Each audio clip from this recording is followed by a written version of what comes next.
السلام علیکم۔ وعلیکم السلام جی ماشاءاللہ، میرے کون بھائی؟ میں زاہد بات کر رہا ہوں جی۔ زاہد بھائی کہاں سے کال کر رہے ہیں آپ؟ شیفیلڈ سے۔ شیفیلڈ سے، جی کیا فرمائیں گے، کیا پوچھنا چاہیں گے؟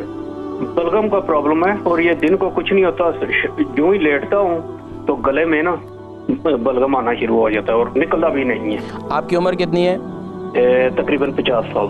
50 سال، اور اچھا جب کھانا وغیرہ بھی کھا لیتا ہوں نا، کبھی کبھی کھانا کھانے کے بعد بھی نا تھوڑا بلغم آنا شروع ہوتا ہے۔ اچھا یہ بتائیں، بلغم آپ کا کس کلر کا ہے؟ یلو کلر کا ہے، گرین کلر کا ہے، وائٹ کلر کا ہے؟ وائٹ ہے۔ وائٹ ہے۔ پروگرام دیکھیے، میں بتلاتا ہوں انشاءاللہ۔ زاہد ہے بھائی شیفیلڈ سے، بلغم کی پرابلم ہے۔ یاد رکھیے بلغم کی پرابلم کی کئی وجوہات ہیں۔ ایک تو یہ ہے کہ غذا کے اندر کوئی ٹھنڈی چیزوں کا استعمال ہے، اگر وہ بھی نہیں ہے تو پھر آپ کو یہ دیکھنا ہوگا کہ صبح یا دودھ کا استعمال آپ بہت زیادہ کر رہے ہیں یا دہی کا استعمال بہت زیادہ کر رہے ہیں، تو اس پر بھی دیکھیں۔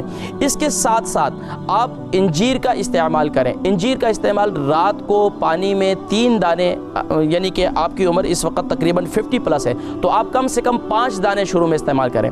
5 دانے رات کو گھیلا کریں۔